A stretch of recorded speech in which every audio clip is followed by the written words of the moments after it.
Welcome to the Schuylkill River Traffic Guide, brought to you by Philadelphia City Rowing.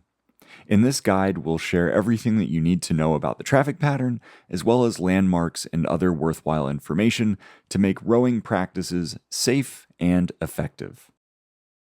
As you can see, we are beginning and ending this trip on Boathouse Row so that we get the full scope of this stretch of the river. Crews that launch below the ropes must first get through the opening in the ropes here. Then they make their way over to the green sign that will soon be visible here. Landing crews will stick closer to the docks, so the goal is to give them as wide a berth as possible without missing the opening in the ropes. This course is a left-hand rule course. So once you make your way onto the correct side of the river, in this case the west bank, the next move is to get aimed towards the Girard Avenue Bridge, here.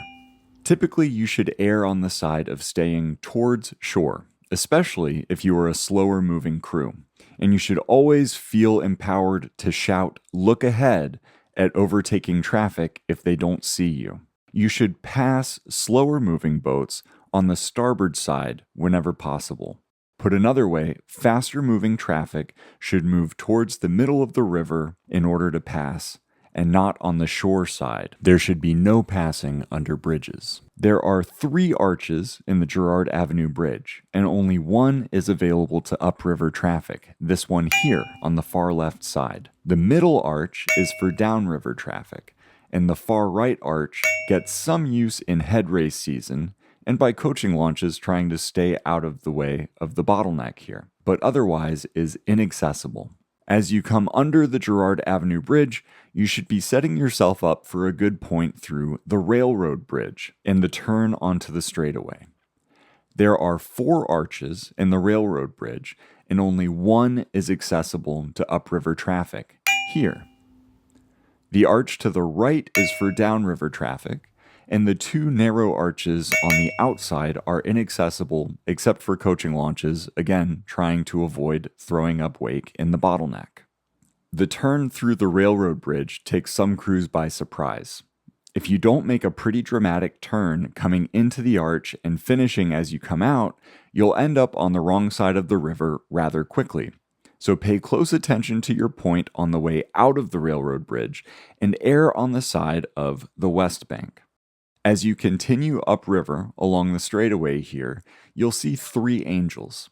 This is a popular rallying area for clubs and programs as it is an identifiable landmark where the river is fairly wide and the bridges and blind corners are about as far removed as possible. That said, keep your head on a swivel as you approach the 3 angels because you might happen upon a large group of stopped boats around here. Your next landmark is the Dragon Boat Dock, which you'll start to see up here. That marks a dramatic turn in the river and the point at which you'll start thinking about approaching the Columbia Bridge. Once you get within 100 meters of the Columbia Bridge, your next opportunity to turn and proceed downriver is above Peters Island, which is about 600 meters beyond this point. There is no turning between the Columbia Bridge and Peters Island in either direction, so just keep that in mind when planning a practice. There are 6 arches in the Columbia Bridge. Typically, crews will take one of these 2 here to go upriver, and these 3 here are reserved for crews going downriver.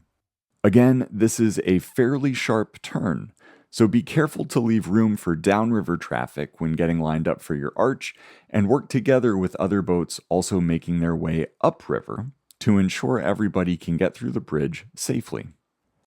As you come through the Columbia Bridge, you'll see Peters Island. You'll want to point somewhere between the island and the west bank, keeping in mind that the river narrows somewhat around the top of the island. As you get above the island, you'll be able to see the Strawberry Mansion Bridge. There are 4 arches with only one accessible to crews moving upriver, this one here on the far left. It's narrow, so be sure to work together with other crews to get everyone where they need to be safely. The two middle arches are for crews moving downriver, and they're labeled for lanes 1 through 6. The lane 0 arch gets use on regatta days and by Temple University crews preparing to land. From the Strawberry Mansion Bridge to the top, also known as Twin Bridges, you just want to follow the shoreline on your side of the river.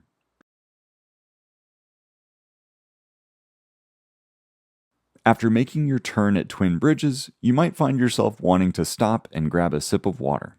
You have just traveled about 5 kilometers from Boathouse Road to here, after all. Maybe you'll find yourself wondering, what is Philadelphia City Rowing, the organization that put together the guide to the river I watched before launching?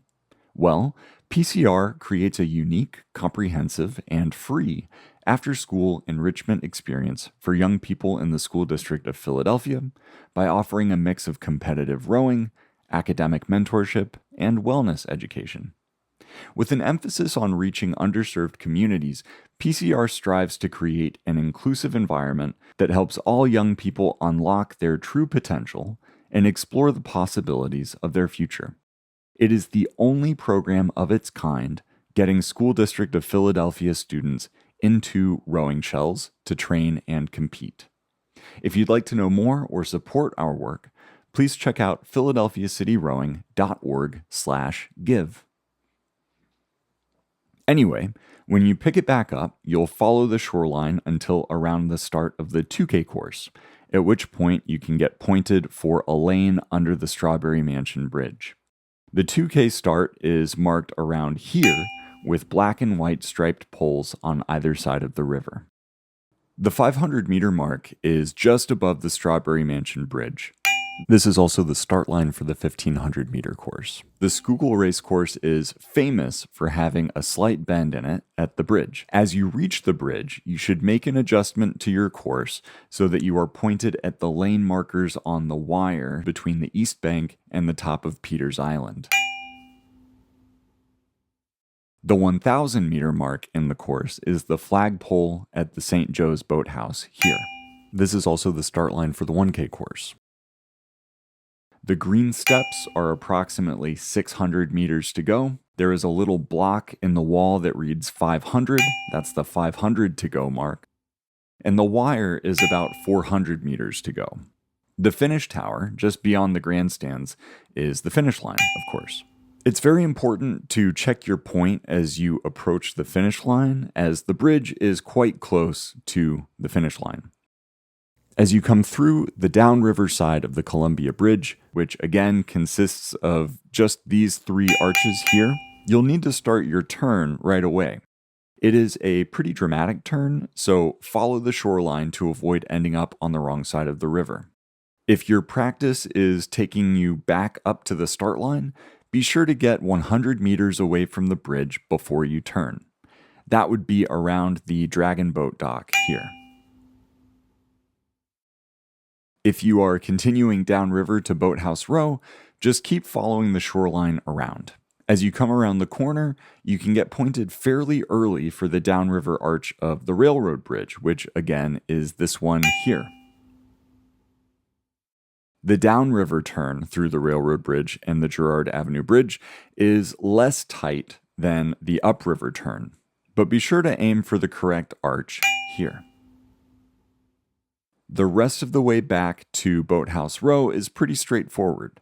Just be sure to finish up any high strokes before you get to the lighthouse here, and come out from the wall a bit as you approach the lighthouse because there is a rock beneath the surface of the water. Once you round the corner, you'll stick to the east bank side as you approach your dock, and keep it nice and light with your head on a swivel. Landing boats have to yield to launching boats, and sometimes the launching boats will not look both ways before they shove, so be careful.